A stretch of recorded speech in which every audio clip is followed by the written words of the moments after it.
long ago. So welcome, glad that you all are here. It's cool to see you all are joining us.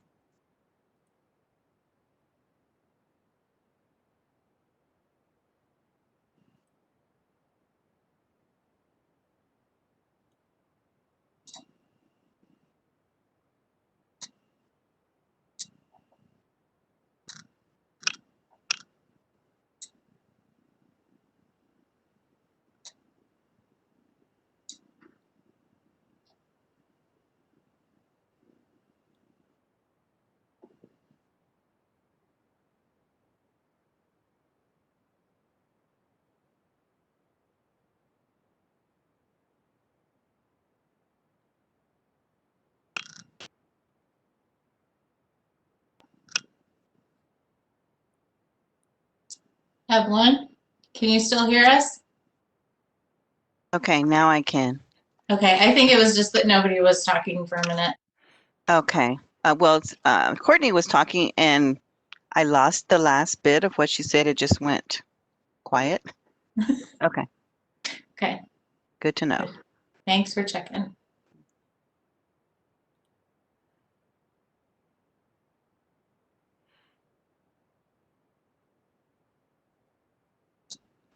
All right, well, it looks like I think we've got people, it's 1 o'clock, and we're getting our attendees joining and letting us know that they're here in our chat box. That's awesome.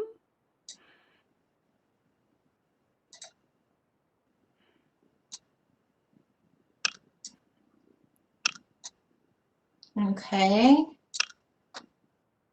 Are we ready to go ahead and get started then? Yeah, let's. All right. Good afternoon and welcome, everyone. I show that it is 1 o'clock. We are so glad that you are here to join us for a conversation with Boys Town National Training on engaging and managing learners in all environments. Today's topic is, you know it's going to happen, correcting negative behavior. We have two fantastic presenters today, and in a few moments I'll let them introduce themselves. Today's format will be a question and answer conversation. So please use the chat to share your questions and thoughts as we proceed through the conversation. We're recording, so we'll be able to share this with you and others after today. My name is Melanie Newfer, and I am the Curriculum Development Coordinator here at Boys Town. Sorry for the tail.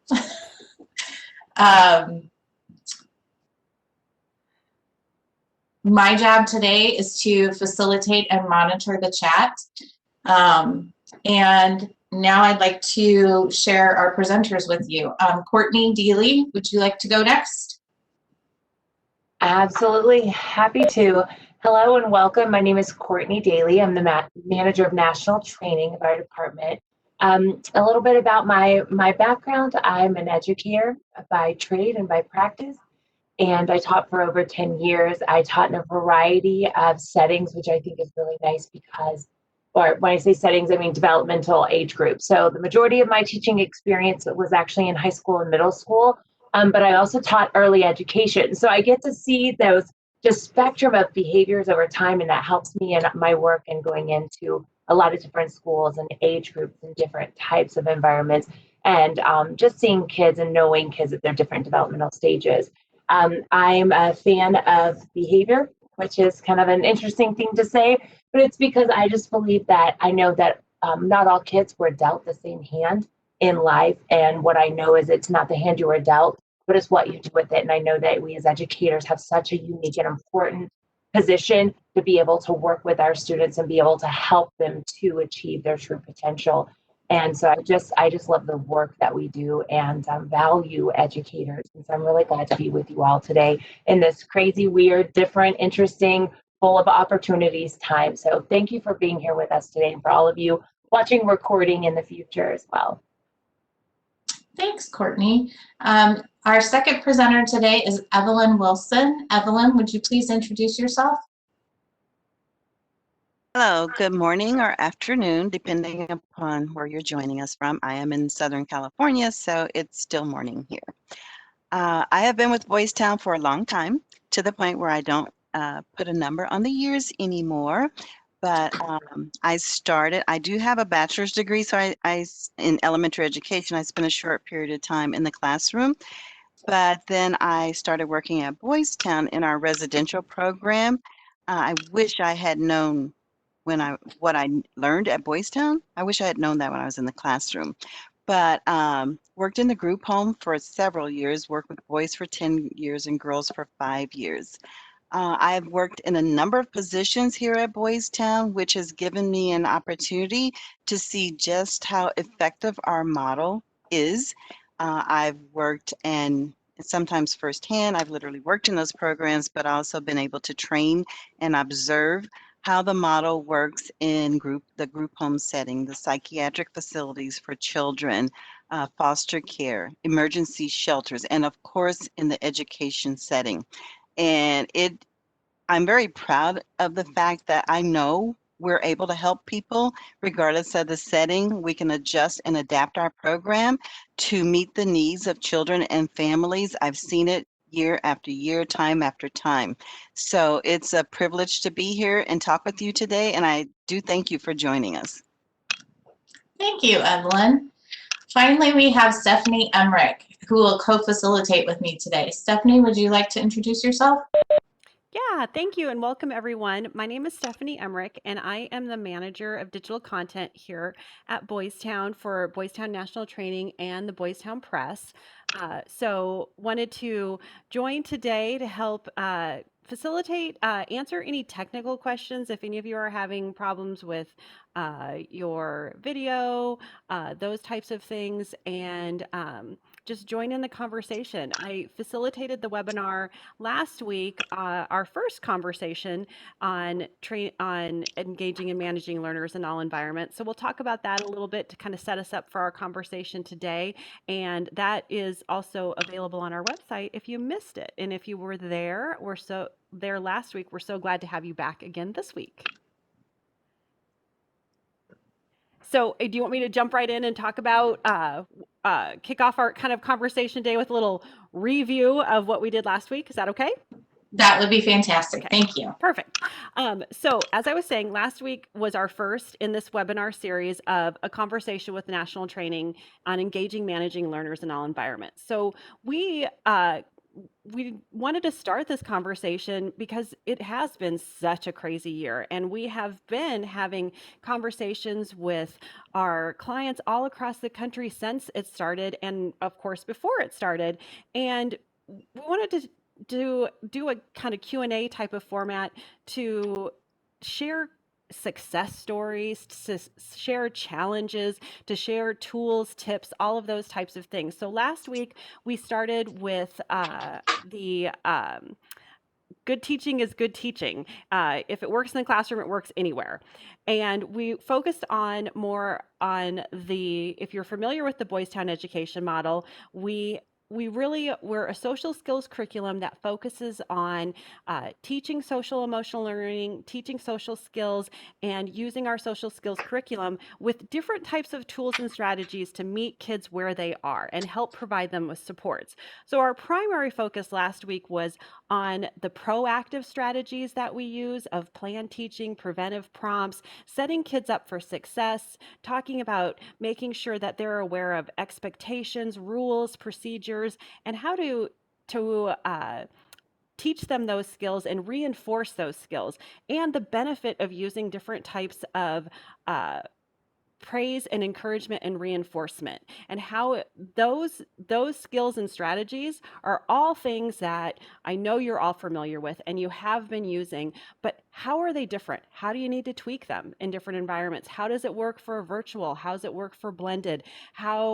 What types of tools and strategies can we share with each other? So that was our focus for last week. And like I said, that is already posted on our website. So you can review that webinar if you were here with us last week, or if you're just joining us for this webinar, you can watch it at any time on demand on our website at boystowntraining.org, and it's under our resources section, and we'll include that link in all of our webinar communications with you after this. So thanks so much for joining us today. Thank you. So Courtney, can you kick us off with a little bit of a background history on the education model? Absolutely. Yeah, Stephanie, I think you did a nice job of kind of giving us a broad overview about that. So much good was covered last week, and it really sets us up for where we're beginning today. So a little bit about us, that Stephanie said, we do teach skills. We teach skills and replacement behaviors to students, and that's kind of the what we teach. And then we have methods of how to teach it. And that's one of the things that I so much appreciate about the Boys Town model. And as Evelyn was talking about, why I've seen it be so successful is because we give actual tools and strategies to educators to be able to use with students. How do I say this? How do I do this? And that how those teacher strategies are really what you're seeing here in front of you. So that green was one of the two pieces that was shared yesterday before behavior occurs. Before we have any kind of behavior, positive or negative behaviors, we prevent that behavior. What do we teach? What do we teach to teach kids so we can prevent that negative behavior from happening? We teach them rules and expectations, procedures, social skills, and consequences. And anytime we let kids know ahead of time of what we expect, they're more likely to give us that and meet those expectations. And I really like, for those of you who joined us last week or are going to or were able to go back and watch, what Stephanie Emrick had said about any time we're proactive with kids and set them up for success, which is it reduces anxiety. It just makes kids feel so much calmer. And in this world, I don't know about you, but that we're currently living in, anything that we can do to have our anxiety reduced, to know that we've got this and know the expectations and be able to meet them ahead of time.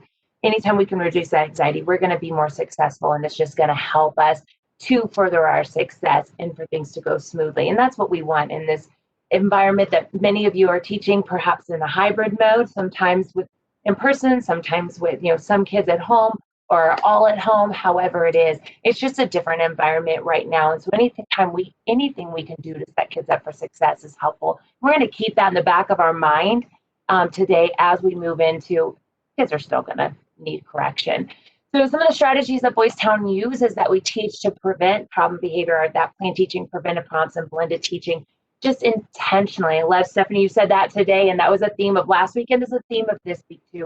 Being intentional in the way we interact with our students, whether we're on a screen or in person or have both going on at the same time, using that plan teaching to be able to teach kids ahead of time what they might not know, maybe they've heard and seen before, but they still, when we give them that prevention, they're more likely to have those positive behaviors we're looking for. And then we want to keep that going. And so the way that we help students continue that positive behavior is in the light blue, the after behavior. When that positive behavior happens, we want to keep it going and keep reinforcing it using behavioral strategies and knowledge by encouraging that positive behavior, reinforcing it, which helps keep that behavior. We see more of that positive behavior and by proxy, less of that negative behavior.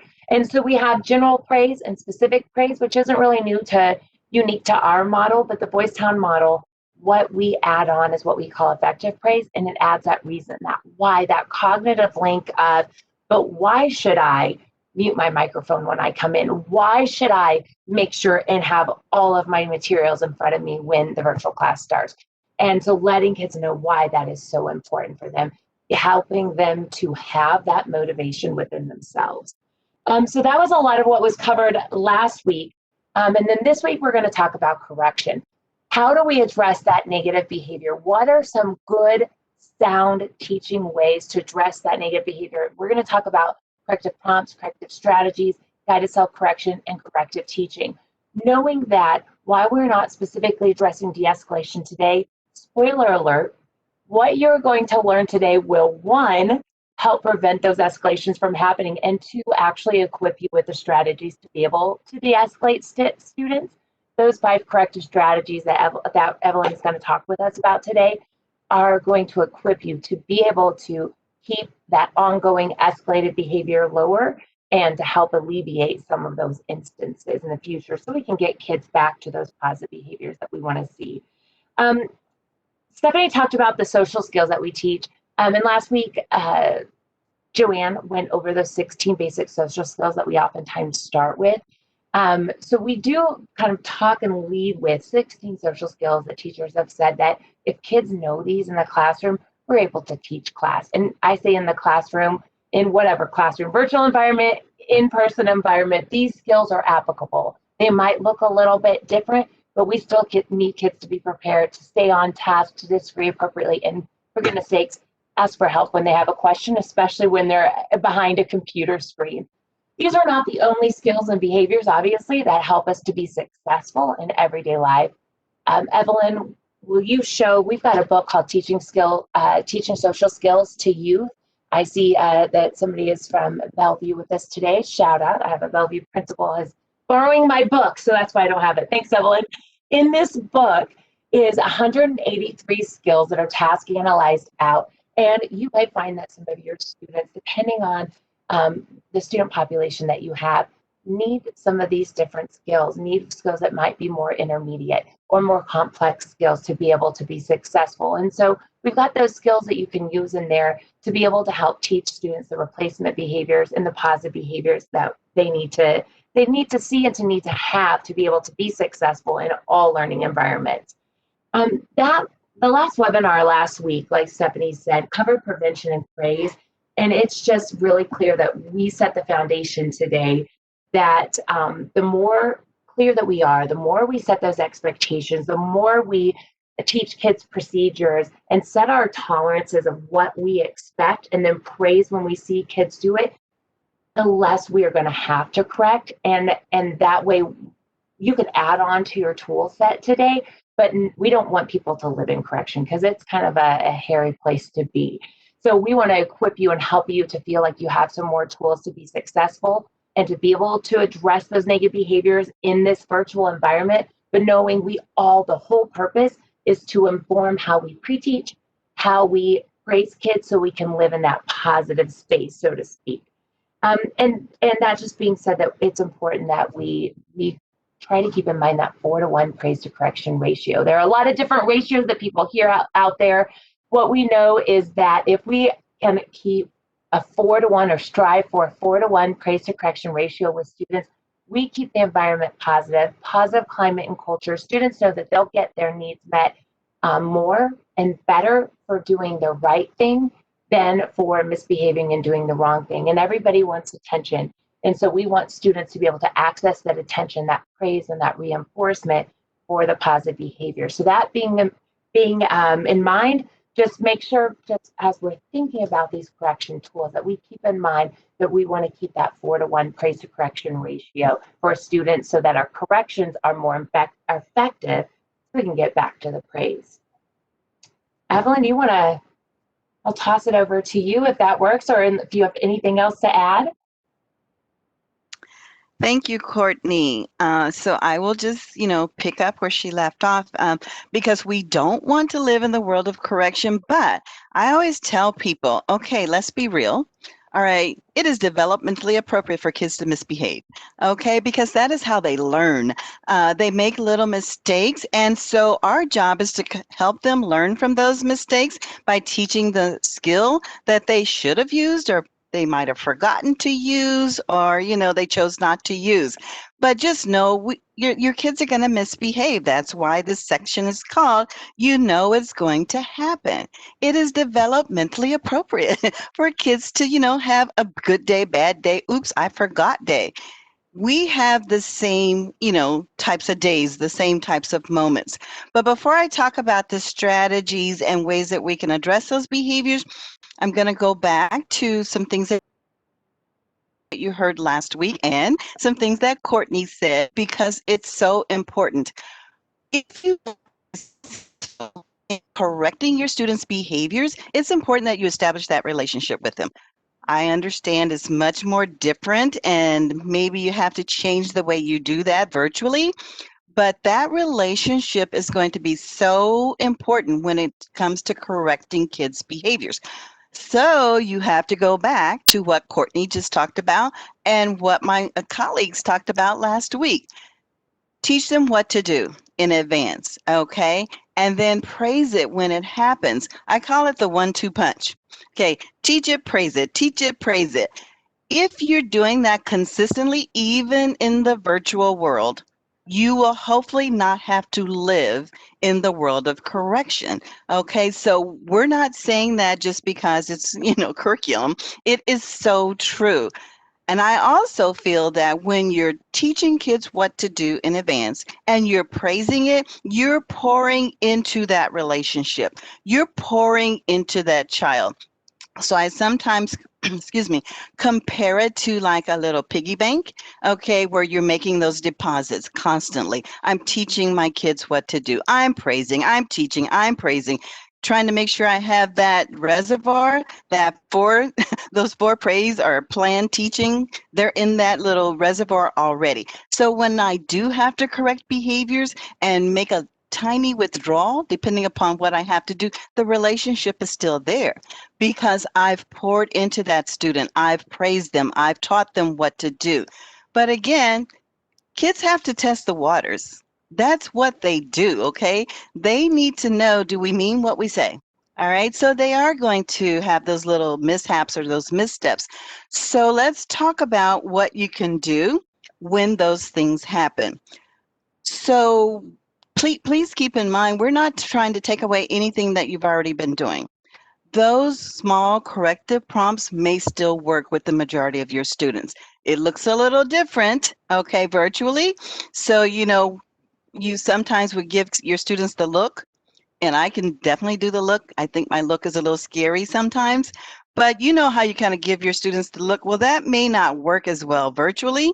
Or if you're in the classroom right now and everybody has a mask on, we really have to work on reading people's eyes, right? So I might have to take my glasses off so they can see me. So that prompt may not work as well as it did in the past. But you may not be able to use that physical proximity because we're socially distancing if you do have students in the classroom, but you can still use silence.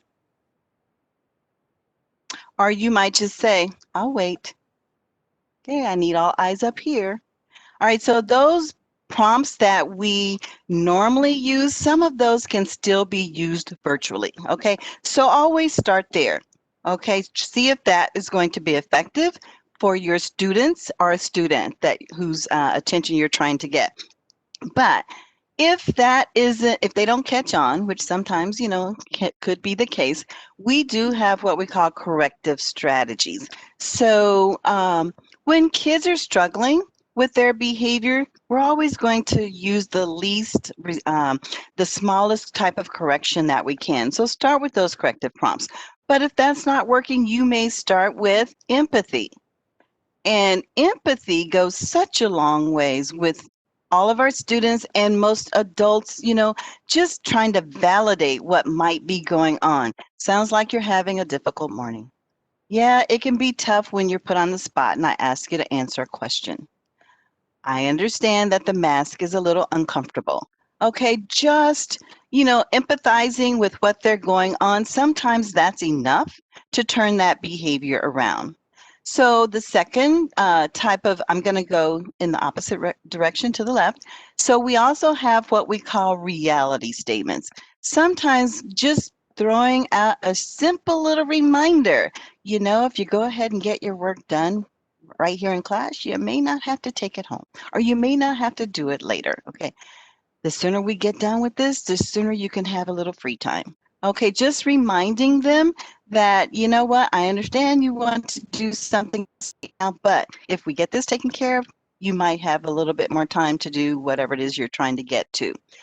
Praise. Even when kids are misbehaving, we still need to look for those opportunities to praise. So you might call a student's name, just get quiet, and finally they realize that you're talking to them. They look up, thanks for looking this way. Okay, so just reinforcing Even though they were misbehaving, they were off task, they were talking while you were talking, or they may have turned their video off for a little bit and turned it back on. Thanks for turning the video back on. Okay, so we can still use those corrective prompts in terms of praise to let our kids know what they're doing that is positive, that is okay, that is in line with what we've taught them. And then we have what we call coupling statements. This is where kids might need a little bit more direction so that they know what it is that you expect. So we're going to always say, try to be as specific with your students as you can. Tell them what it is that they're doing that's not okay or that you want them to change, but then tell them very briefly, what is it that you want me to do? So if a student is, let's say, virtually or in the classroom, they have their head down, just very briefly describe that behavior. Courtney, I can see that you've got your head down right now. You're probably going to hear me better if you look this way. All right, so I just described what was inappropriate. The student has their head down, and then a little transition statement. It might work a little bit better, or you might hear me better if you look this way. So they can't have their head down and look at you at the same time. Those are what we call competing behaviors, okay? Can't do them both of them at the same time. So always keep that in mind when you're using statements. I want them to be incompatible behaviors. You're singing with your microphone on, okay? How about you go ahead and turn your voice off right now? Or how about you go ahead and mute yourself right now, okay? So again, they're incompatible behaviors. I can't hear you singing if you're muted. Okay, I can't hear you singing if your voice is off. Okay, so those are coupling statements. Those can be extremely helpful because sometimes our kids don't quite get what it is that they're doing that you're, talking about. I know people oftentimes tell me that I'm rolling my eyes, and it's out of control because I don't recognize that I'm doing it. And so, they might say, Evelyn, you know what? You look a little upset. Evelyn, you're rolling your eyes. Is there something wrong? How about you just look right here at me? That type of a deal, that would be a coupling statement. Again, the eye rolling, I try to control it, but sometimes it controls me. So the last one is what we call cool down time. So guess what? I'm going to go right back to what my colleagues said last week and what Courtney said. Cool down time is what some of our students need in order to kind of pull it together or manage their own behavior again. However, make sure that you've taught your students what it is you want them to do during cool down time. That planned teaching, if you want cool down time to be effective, make sure you've taught those self-control strategies or those calming strategies in advance. But it might sound something like this. Courtney, looks like you're having a rough time right now, okay? I'm going to give you a minute to go ahead and turn your video off, but go ahead and practice using your deep breathing while you're doing it, okay? I will check in with you in a minute, see if you're ready to turn that video back on and talk with me. Okay, so I have to be very clear in terms of what I want them to do. So we say it's time and task specific. I'm going to give them a time frame. But then I'm giving them a task to do during that time. I don't want them turning their video camera off and then they're, going to the refrigerator, getting a meal, and, they don't come back.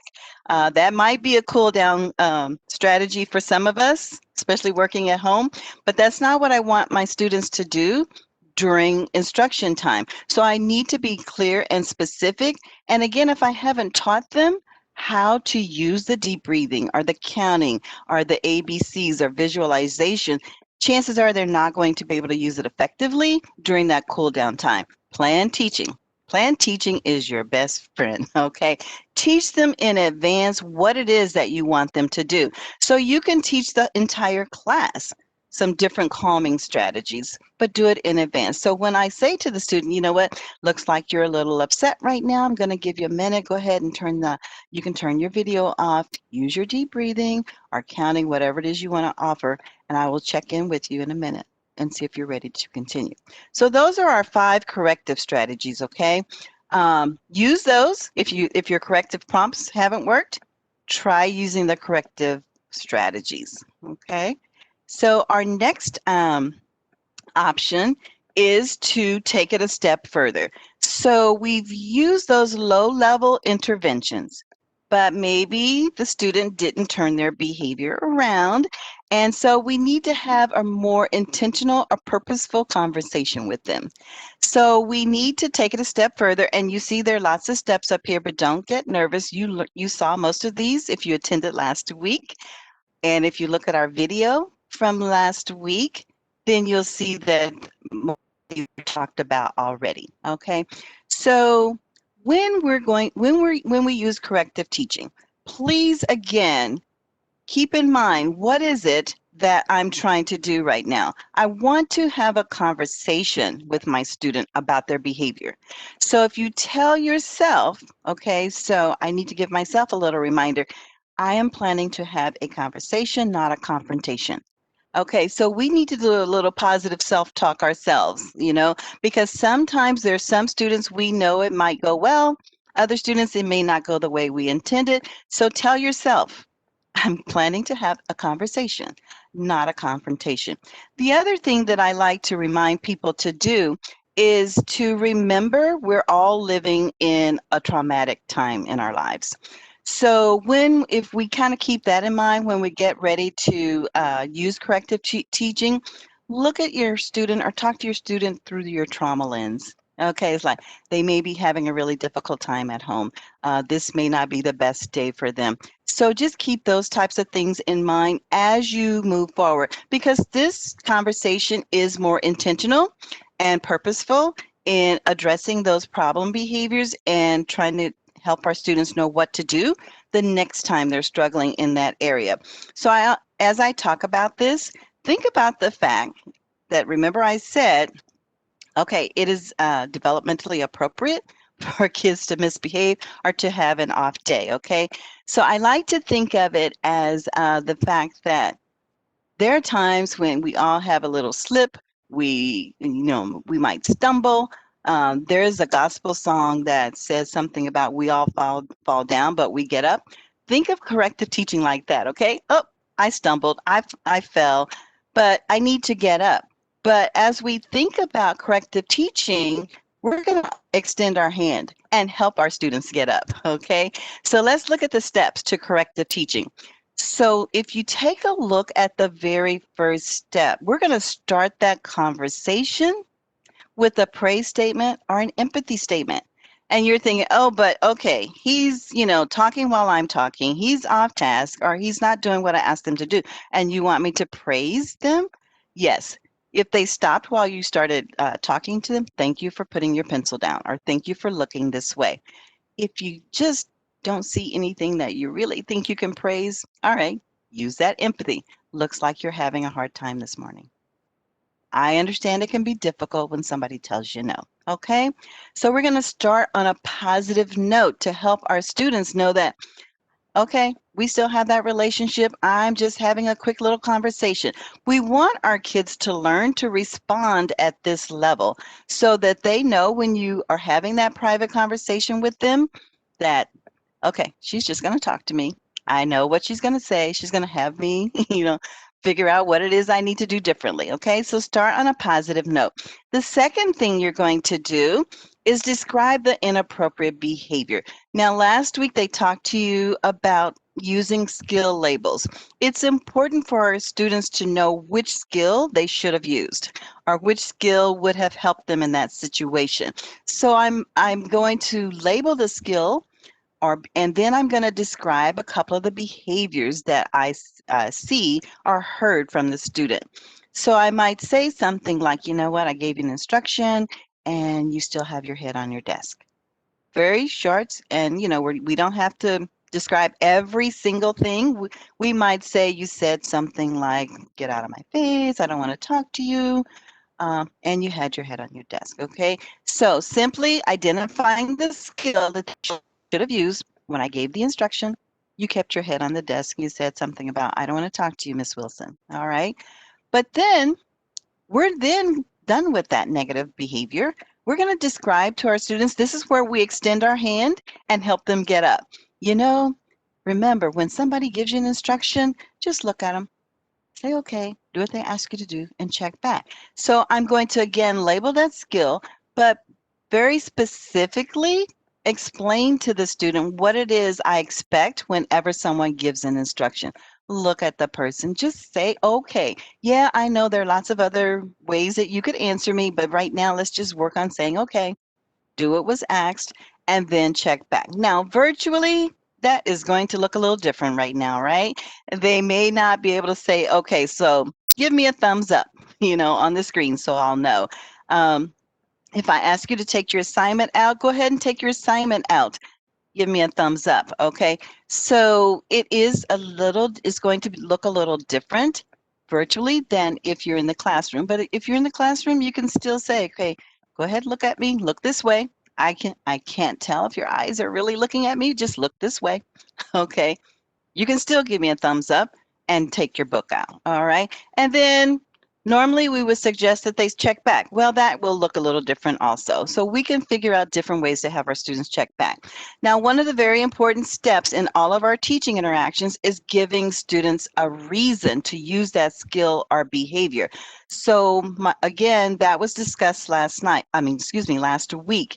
When we give our kids reasons, it helps them to see the connection between their behavior and the possible outcomes. And ideally, kids will learn that I can be the boss of me, which is what most of them want. They want to be in control. They don't want you in their ear. So when we are using our reasons continuously and effectively, ideally, kids will remember those reasons, okay? Remember, when you follow instructions right away, chances are you won't have to do the same thing twice, okay? Or you may figure out that it saves me time and I can do other things that I'd rather be doing, okay? Just a quick little sidebar. I remember in high school taking geometry. I did not do well. I barely passed. I did not understand the value of taking geometry. It was just an assigned course that we had to take. I think if people would have explained to me the value, I still cannot do geometry, but I understand how important it is in so many areas of life now. Giving kids reasons helps them to absorb or understand what it is that we're asking them to do or why we want them to do it. So if we're using those reasons, they can understand how it's going to help them in the classroom, how it will help them in PE or in the cafeteria or on the soccer field or on the basketball team. If you follow instructions right away, chances are you may be able to get in the game a little quicker, okay? Get those drills done. And then here's the most important thing we want to, okay, we're lifting them up, we're helping them. So we always want to practice, okay? The practice is such an important piece. You learned that last week when Joanne, I think, talked about planned teaching. So the difference at Boys Town is we correct the behavior, but guess what? I'm going to help you out. So the next time you're in this situation, maybe you'll remember, oh yeah, she said we need to follow instructions by looking, saying, okay, doing the task. So just to make sure that I am teaching it well, that's what I tell my kids. Like, apparently I didn't teach that very well the last time. Let me try it again. Okay, so let's try it again. I'm going to give you an instruction, but I want to see them do. I don't want to just tell them what to do and assume that they got it. When they demonstrate it for me or show me, okay, it's time for us to go ahead and, switch to your literature book. I'm going to give you a quick little instruction. I want you to look at me, say, okay, and go ahead and get that book out, okay? And they do it. That is the practice. So you see, it's very important to set it up clearly. Again, that was covered last week, so I'm not going to go into as much detail, but please don't leave this step out. Just because you have taught it and repeated those steps many times doesn't mean that our kids have really absorbed it or they're ready to use it yet. So we just keep reteaching it and reminding them. You may not see the fruits of your labor right away, but eventually it will sink in. It could be next year, it could be next week or next month, but our job is to pour into our students, right? So we're going to keep giving those skills that they need, whether it's for right now or in the future. And then we're going to end with a negative consequence if necessary. Okay. All of your students may not need to have an additional consequence, because having this conversation, removing them from the rest of the class, especially if you're virtual and you have them in a private room and it's just the two of you, that might be enough of a consequence. But some of your students, maybe you've done that several times and it's not effective. So you want to have generated a list of possible consequences that you can draw from. Again, being proactive, have your list determined in advance, okay? So that you can just kind of think about what works for this student, what consequence might be effective for this student.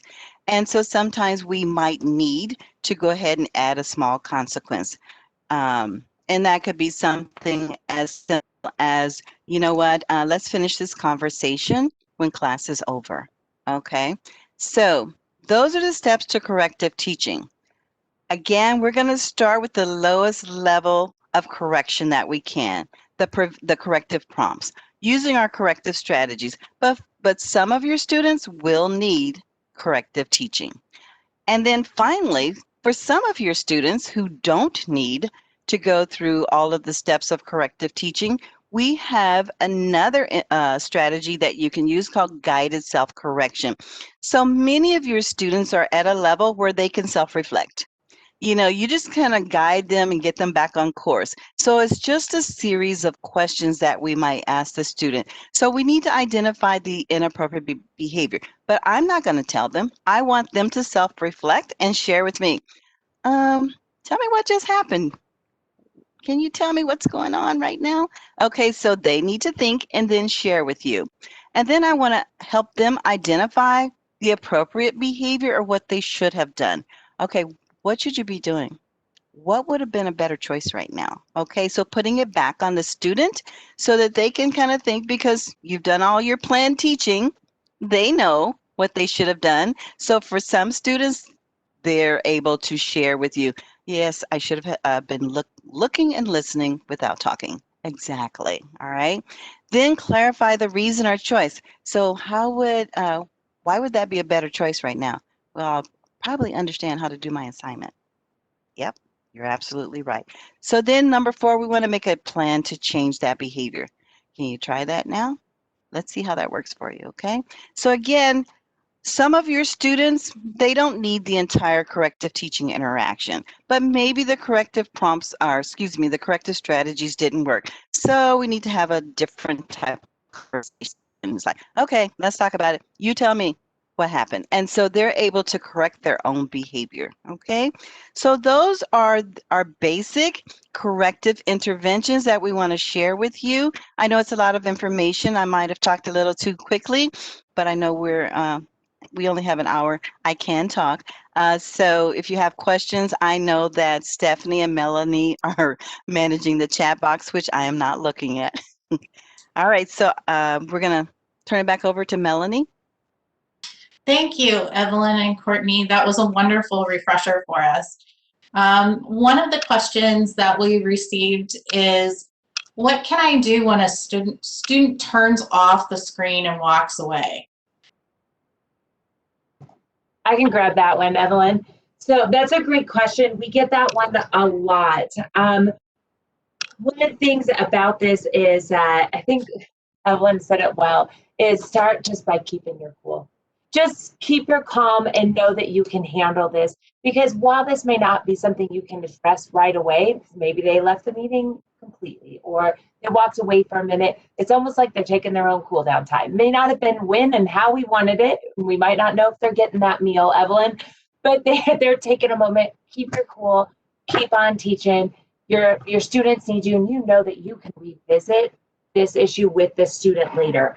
And I think some of the things to keep in mind is, why maybe did that happen? What were some of the antecedents? What did that child get upset about? What was sort of what happened beforehand? And then what were maybe some of the skills that the child struggled with that ended up in the walking away instead of dealing with it well? Was it frustration? Does this child need to be able to express frustration well? Was it that maybe if the child had asked for help, then this walking away and shutting off the camera wouldn't have been an issue?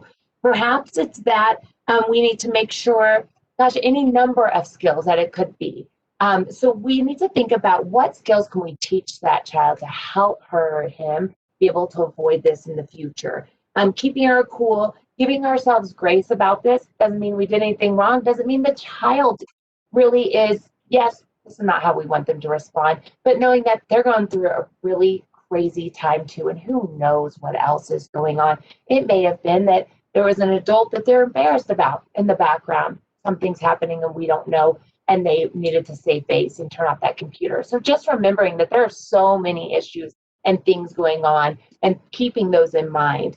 And I really think that I just want to highlight something and just draw from what Evelyn said, which is I think something that's so spectacular about our model, that even in correcting behaviors, we are thinking forward. We're using that opportunity. Think about that negative behavior as a jumping off point of, this tells me this is what the child doesn't know. Just like we would with math, right? So when the child gets a missed math problem, just like we do in math, well, that informs us of, oh, that's the thing the child is struggling with, and that child needs more explanation, more teaching, possibly one-on-one to be able to learn this math skill. Same thing if the kid has trouble asking for help or staying on task, or for goodness sakes, bringing the needed materials from home to school again for our hybrid models. Okay, your charge quota is at home again. Or, okay, it's at school again, and you don't have access to that resource at home. So it just tells us we need to keep our cool and help make a plan for that child, always looking for it of how do we equip that child, whether it be with math or whether it be with the skill of bringing all of your things home, so that their behavior can improve, their confidence level, and so that they don't get to that point of frustration of turning off the camera and walking off the screen. That's just one of the things that I love about our model, that it is always thinking forward and trying to set kids up for success. This maybe was an ugly moment. Who knows that went down in front of the camera for all to screen, for all to see. And sometimes I've definitely heard of a teacher needing to ask a child to remove the child from the class, and then the child had to get back on after fixing that behavior. And thank goodness it was successful, right? You always hope.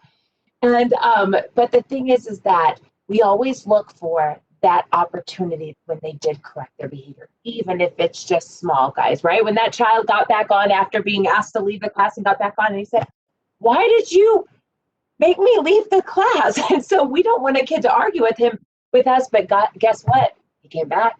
He wanted to be back in class. He wanted to be with his peers. What a great thing.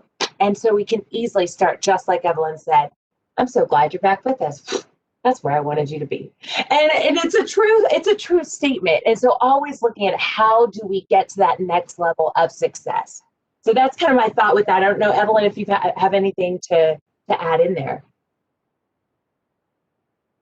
No, I think you covered it very well. Just knowing that there could be all types of things happening.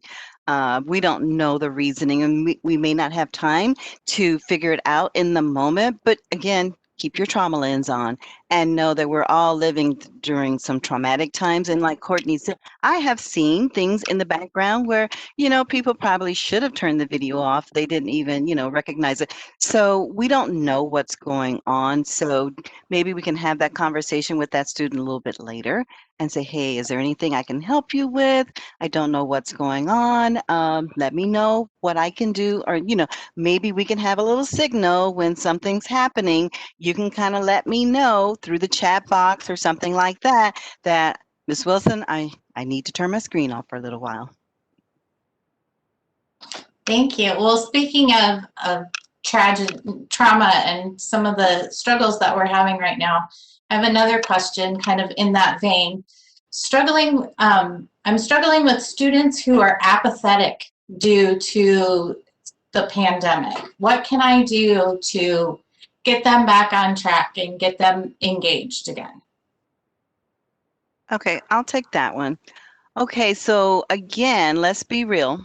I think we've all had days during the last how many months now, they just kind of go on and on and on, where we've experienced some apathy ourselves. And so from a child's perspective or from a student's perspective, It just may be, like, why? Why do I have to keep doing this? I don't get to see my friends. I don't get to do this. Especially, for example, our seniors in high school, they're missing their senior year. Um, the kids that are involved in a lot of extracurricular activities, or those students that struggled before the pandemic, guess what? They're struggling even more now. Okay, so if they had a difficult time engaging in the academics or the class before, it's probably it has grown, and it's probably a little worse. So for some of our students, it may take a little bit more to motivate them. And I'm not saying you need to create a motivation system in your classroom, although some people have. I've seen some amazing motivation systems in classrooms, but sometimes it's a little bit more difficult right now during the pandemic. But again, for those students, I think it might have been Stephanie that said we have to meet our students where they are right now. So, okay, so I'm kind of apathetic. I'm over this. I'm tired. I'm ready for tomorrow because the holiday break starts tomorrow. But some of our kids need maybe a little bit more. So we might need to come up with what we call maybe a little contract. Sometimes they can be informal, sometimes they can be formal. They can be for long periods of time or maybe for a short period of time. For example, you may say if you're able to keep your screen on for 20 minutes for each day, then we'll talk about, and then we'll determine what the reinforcer might be for that student. So they know I need to keep my screen on for at least 20 minutes, then I can get a break, turn it back on, then I can get a break. So we establish that we have that conversation and establish that agreement with the student in advance. Okay, intentionally planned in it. Okay, we have to set it up in advance. Some of our students are going to need more, and I think you all have probably used some type of a contract in your classroom, whereas if you are in class on camera for 2 consecutive days, then let's have you work for this. It depends on the behavior, what it is you're looking for from that student. But the key, again, is to be very specific. What is it that you want them to do? How long do you expect them to do it? And let them have some say-so in terms of what they might earn. And so some people might think, we're bribing them. Okay, we have to meet them where they are. We don't call it bribery. Okay, we call it encouraging, and at least motivating them to turn their behavior around for a short period of time. And then as we see them improve, then we can extend that time. Now I expect you to have your camera on for 25 minutes or 30 minutes or whatever. So we're not expecting you to live in that world forever, but we need to help our kids. We shape that behavior over time, and using a contract is a great way to do it. So I love this book. For those of you that have elementary students, I don't know if you can see it. It has a variety. It's called Getting Along with Others. It has a variety of contracts already set up, or ways to motivate your students where they will color in a certain kite or ball or whatever. When they get a certain number of those colored in, then they get to use a privilege activity, something that they would, a preferred activity, excuse me, something that they would like to do. So be realistic. Okay, when you establish those contracts, what can you truly follow through on? Okay, you cannot have a student, you cannot stop and read to 5 students, just because they met their goal. So be realistic in terms of what you can and cannot do. But that's an idea to help reestablish the students' desire to be there, to motivate them to want to be there and to do the work.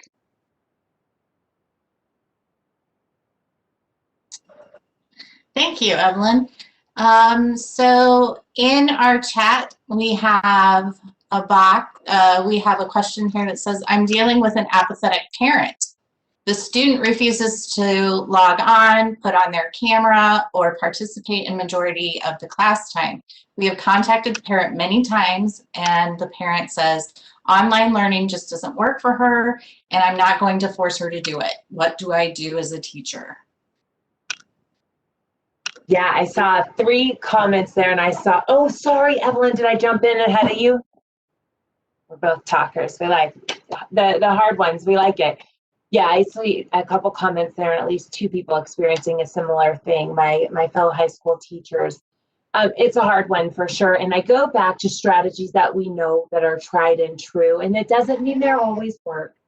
And it's a different context that we need to use them in, but looking at what are strategies we know that work. We know that establishing some kind of a positive relationship, which Evelyn mentioned at the beginning, with the families and with the students helps. How can we reach out proactively in a positive way to work with the student and come from that mindset of working with the family?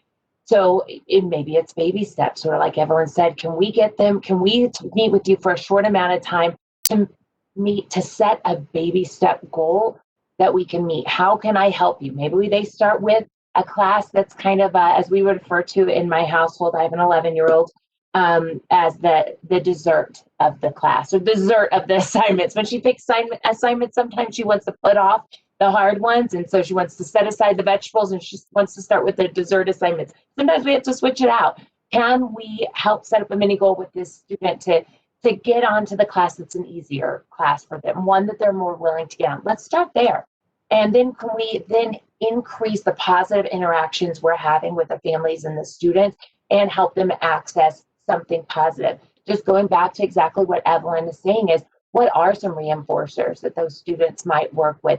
If you complete one assignment a day, if you join into one class a day, is there some kind of a positive reinforcer? For some younger students, it might be showing your pet off to the class, right? For these older classes or older students you're talking about, maybe it is bringing that meal deal. One of my schools I work with, they do meal deals when kids complete a particular number of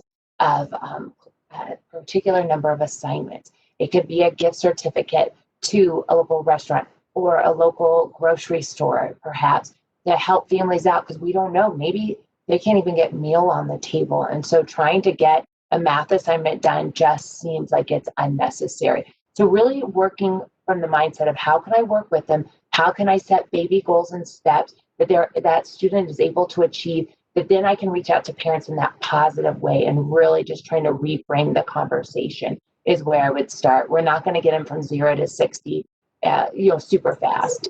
Evelyn, Melanie, any thoughts? I totally agree with what you're saying, Courtney. And it is different working with the adults than it is a child. We don't ever want to talk to our parents as if we're talking to their children, because they won't appreciate that, and I don't blame them. But again, we're living in a very different and strange time, and we don't know what's going on in that household. We don't know how frustrating it is. We don't know if that parent has the skills even to help their student. Maybe they're embarrassed. They don't want their student, their child to know, I don't know how to do that. I don't understand it myself, and how am I going to help you? And maybe their parenting skills, aren't what we would like to see them be. So I think, like Courtney said, just trying to establish that relationship, tiny, tiny baby steps, having that quick phone call, making those, sending those emails that are positive about their child, even if it's a small, small step, and saying, you must be doing something right, because John, I love that Johnny stayed on for, 20 minutes today. Thank you for encouraging him. We don't know if they did or not, but sometimes the parents need some encouragement. Sometimes they need to know that their child's doing something right, and then they feel a little bit more encouraged, because a lot of times they think we're calling just because, you need to do this, you need to do that. Well, yeah, we do want them to do those things, but again, we don't know what space they're in right now.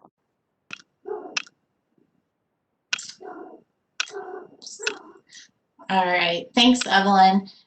We are quickly approaching our hour time, so I think we probably need to go ahead and wrap things up. So what I would like to do at this point is show everybody where you can access various different resources that we have available to you. So let me find my screen. And of course, I have all the wrong windows open. There we go. So on our national training website, this is our homepage. You can find here under resources, we have numerous options for you. Webinars is where this recording will be placed. All of these are free, and so you can request any of these. Last week's conversation is right here, and this conversation that we're having today will also be included coming up.